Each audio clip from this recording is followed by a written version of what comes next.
You're listening to Let's Talk a Little Shop with me, Stephanie Beringhele, your professional podcasting resource for staying on trend and connecting you to the news that matters in the retail world. Let's talk a little shop. Hello and welcome to another episode of Let's Talk a Little Shop. I'm your host, Stephanie Beringhele, and joining me today is Ben Saltzman with Kitty Hawk Kites. Ben, welcome to the show.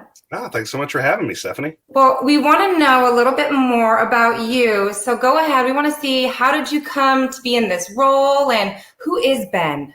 Who is Ben? Oh, man, that's a deep question. I'm not sure. A soggy Friday afternoon in the Outer Banks is the right time to answer.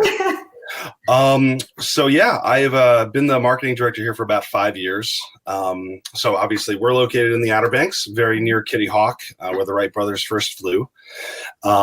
So I transplanted here from New York. My wife and I decided to move down here about 5 years ago. Okay. She owns a wedding cake business, and I've been a marketing professional for a while. I was actually in the architecture industry for about 12 years, heading up marketing departments for a few of the largest architecture firms in the world. I worked for the firm that designed the New World Trade Center, for instance. Amazing. It was a great time. I learned a lot about architecture. I always said that I was like an architect because I had to talk about architecture the way architects do, but I didn't have any specialized training. We were looking for a change. We got married in the Outer Banks. Okay. A few years before we moved down here. We had been visiting for years. This was a place where we would vacation with our family. So when it was, time to pick a new location, this just made a lot of sense to us. A very popular wedding destination. So my wife, who makes wedding cakes, this was a kind of a no-brainer place for her business. And I was a kite flyer because when I would vacation here, I would pick up kites at Kitty Hawk Kites, typically a new one every year, different kinds of stunt kites. And I just got hooked, and I met the president and CEO on the hill, that was, we call it, which is the dunes of Jockey's Ridge. There was a kite festival going on. We struck up a conversation, and lo and behold, here I am. And I'm so, I have never flown a kite before, and I'm disappointed to say that I have not done it, and my two kids have not done it. So if we ever make our way your direction, you're going to have to teach us how to do it, because I feel like a terrible parent for it. Well, it really is a fun activity, and it's so easy to do. So let's get one in your hands as quickly as possible. I know. So now tell me a little bit about Kitty Hawk Kites, because you have a very unique, you have a dual approach, because you've got the retail space, but then you also have this amazing adventure recreational. So let's dig into the retail stores first and tell us a little bit more about that. Sure. So we have 28 brick and mortar stores. Okay. We actually have 3 major brands. So we've got Kitty Hawk Kites, which is kind of the umbrella brand for everything that we do. But we also have Kitty Hawk Surf Company, and we operate a number of standalone Life is Good shops. Okay. We're a licensed partner of theirs as well. So we operate actually from Maine to Florida. We started here in the Outer Banks, but we've expanded into coastal communities on the East Coast of the U.S. that makes sense for us. We're like a family-friendly vibe, right? Where you go to the beach and you're looking for a place to grab a t-shirt, grab a kite, maybe a jigsaw puzzle for a rainy day, sweatshirt for grandma who couldn't make the trip. That's what Kitty Hawk Kites is. We're sort of a destination shop when you're in a coastal environment like the Outer Banks, or like Long Beach Island, New Jersey, or Virginia Beach, or the Crystal Coast. So that's Kitty Hawk Kites. The surf company vibe is much more sort of surf apparel. We sell hard goods, Hobie kayaks, surfboards, stand-up paddleboards, things like that.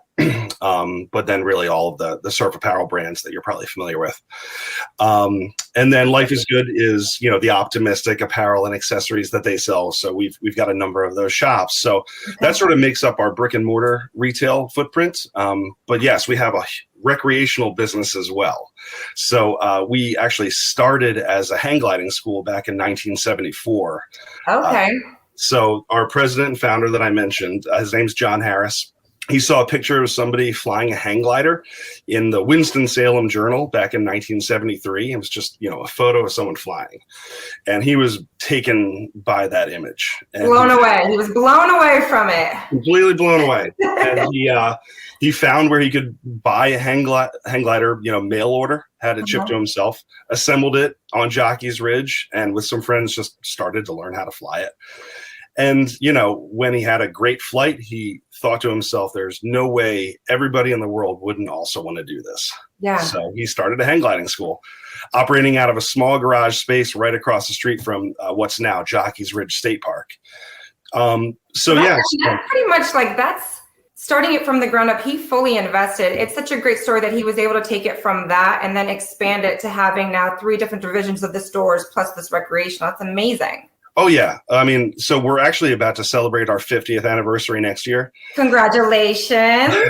Thank you. So, yeah, we're planning on some really big celebrations for that. But, it was a hang gliding school. He was selling hang gliders, repairing hang gliders, and started selling T-shirts. And that grew to more products. And then he had enough money to build a store. And in that store, we sort of grew into, we're the largest, kite retailer, brick and mortar.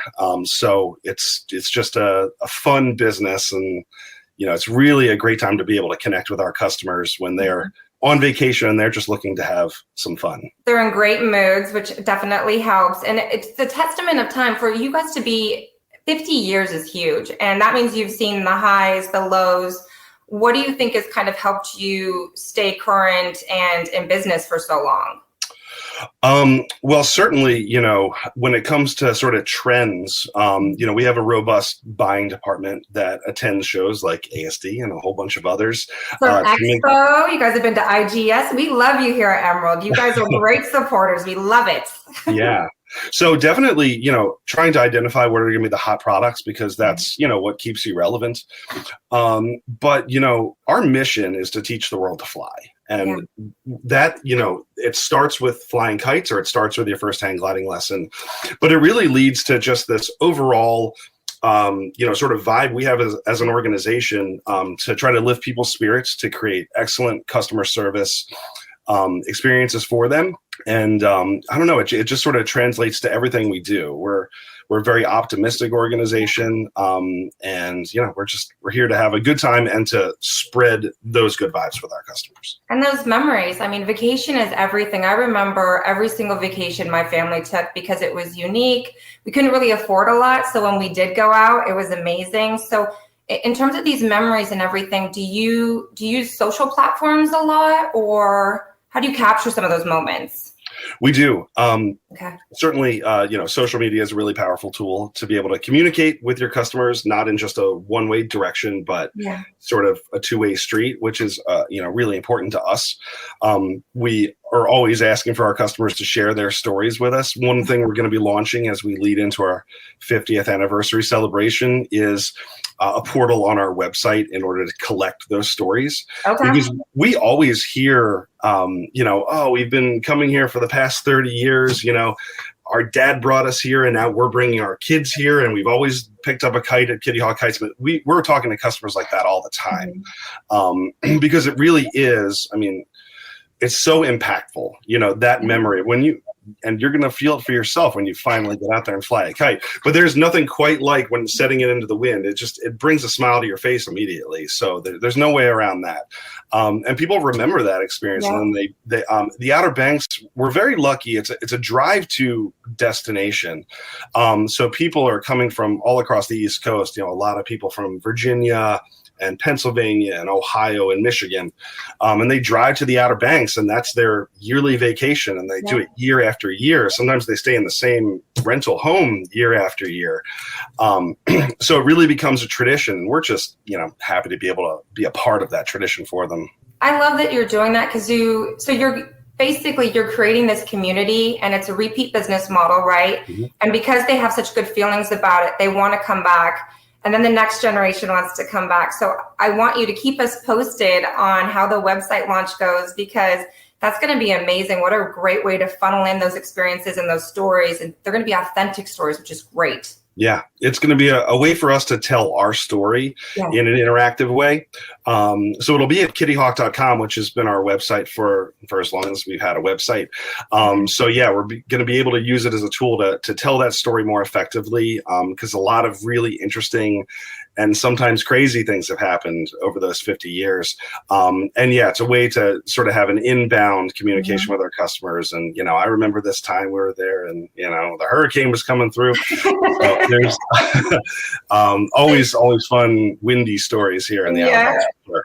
So it's so interesting. So I had met one of your buyers, Kevin, at the last ASD Market Week in Las Vegas. And we got to go on the Tesla Loop, which if you haven't been on it, it is so fun. It was my first time, but he got stuck in a car with me, poor guy. And we were talking about your brand, and he was like, we're trying to recruit and get people to come work for us. And he goes, and we're getting savvy with what people want to go and work for you, right? Because recruiting right now, if anyone went to the NRF recently, that's been a big topic amongst all companies, small, large. It's not only recruiting talent, but we're training them and making them longtime, partners of the company. So what's going on in that world for you? In recruiting, it's we are doing everything we can to find the right people. So, as a retail and recreation business model, we've got positions throughout the organization. We've got certainly, store manager or assistant manager, key holder type positions in our retail environments, which is, this frontline opportunity to actually directly connect with those customers, which, as I said, our customers are really a lot of fun. But then we've got positions, we're looking for hang gliding instructors. I mean, if you want to come out here and teach people to hang glide, we'd love to have you. We've got positions in recreation as well, and in reservations. We've got e-commerce positions available, which I didn't even talk about. We've got 4 e-commerce platforms. Oh, wow. In addition to the 28 brick and mortar stores. And, corporate positions, we're hiring throughout our organization. We're a really dynamic type organization. I like to think of us as the sort of flat line because, the opportunities here are we're not this very steep vertical type organization. We're very collaborative. Okay. I've seen people move from brick and mortar into the e-commerce department into something, they were really good at organizing the warehouse and, maybe they're running our warehouse now. And, that sort of thing happens all the time here. So, the dynamicism of our organization, I think, is one of our strengths, and certainly our beautiful environment. It really goes along. That would be very appealing. Yeah. Seeing pictures, that's definitely a perk of the trade. And I think Kevin had mentioned that, I don't know if it was part of the internship or you're doing some kind of program where housing is available too, right? We do. We have housing available. So, we have internships. We have full-time positions. One of the efforts that our president and CEO has made over the past few years, because, unfortunately on a barrier island, land is finite. So, there's trying to acquire as much housing as possible so that we can house the seasonal workers. But in addition, we do have some longer term housing options available. So, if you bring in a manager who'd be a perfect fit for your surf store, but they're in Kansas City, trying to be able to react to that as much as possible to get the right people on our team. So that's definitely an option we have here. So smart. When my kids are older, I will send them your way because I'll know that they'll get to be in the outdoors. They're going to learn a craft and then they might be able to get some housing. So it sounds beautiful. Yeah. All right. So just to kind of wrap everything up, one of the things that we're trying to do with this podcast is kind of give insight to the value of going to trade shows like an ASD Market Week. So I don't know if you have gone personally, but like I said, we always get to see your buying team. What does it mean to go to trade shows currently and finding that right product and making that money? Like what are your thoughts on that from the marketing side? Well, if the buyers find the right products, it makes my job a lot easier. Right? And going to shows and connecting with new vendors, finding new hot products. I mean, that really goes a long way. Trends are really, important. I mean, when shoppers are in your stores, having the stuff that they want, not just the stuff that you want to sell is so important. So I know that, in speaking with Kevin, who, by the way, doesn't feel in any way like he was trapped on that vehicle with you. He had a blast, and that led to this conversation right here. Right, it connected us. It's perfect.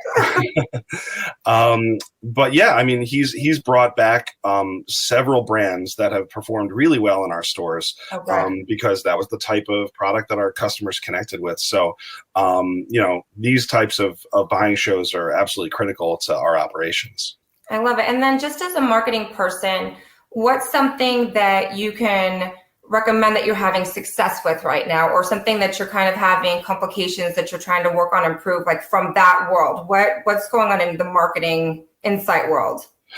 Well, sure. I mean, economic conditions are this constant bobbing and weaving. And we're a tourist destination, but we're also dealing with economic impacts where people in our feeder markets may be experiencing different economic conditions, maybe accelerated economic conditions that we're seeing. So, when they are here in the Outer Banks, we're competing for their dollars, and they can be spending that in the restaurants, or they could be cooking at their vacation home. They could be hanging out on the beach, or they could be hang gliding with us. So it's a matter of making sure that we are presenting what we offer in the best possible light, explaining how it's different, explaining how it's going to really, in the cases of hang gliding or kiteboarding or a parasailing or a dolphin tour, how it can be a life-changing experience, in a lot of ways, and telling those good stories about people who have, had their lives changed by learning how to hang glide. I mean, just to take a moment, there was a veteran who learned, it had become a life's goal for him to learn to hang glide. And he had been experiencing some challenges after his deployments. And he came and he took a few lessons with us, and he got into a tandem hang gliding lesson out at the Cotton Gym, which is the one where they tow you up and then the hang glider is released and you soar down. And, through that process, through, several of the, trips to the Outer Banks, he connected with a new community, and it really opened up his world. And it's just such a heartwarming story about how, many of the things that we offer really can be life-changing for people. And it's not that way for everyone. I mean, that's a unique story. It's not by any means, a rarity, because we do hear a lot of those stories, but just grabbing a kite and going out to Jockey's Ridge and flying it at sunset, I mean, that's a family memory that you'll take with you. So finding new and interesting ways to share those stories, and to connect the products in our stores to what would be a successful family vacation. That's really our job as marketers. Well, it's no wonder you are still in business and you continue to thrive with the 3 different divisions and the e-commerce and everything else. It's a feel-good experience. So I am so happy that you and I got to chat today. And if anyone wants to connect with you or your team, what's the best way that they can reach out? Well, you can find us anytime at kittyhawk.com. And our handles on every channel are at Kitty Hawk Kites. So just, tag us, send us a message. We'd love to hear from you. Perfect. And then I'm going to have to get my family over to the East Coast, because I'm sold. I want to go do everything, and I want to shop. I want to go hang gliding. I want to do it all. I've got a kite picked out for you already. Yay! Well, thank you so much for joining us today. Until next time, we will see you soon. Thanks for listening to Let's Talk a Little Shop. For more episodes, be sure to subscribe to this podcast in iTunes, Google Play, Amazon, or Spotify. And you can help us grow our reach by simply giving us a like, share with friends, comment, and of course, we love positive ratings. Till next time, stay on trend.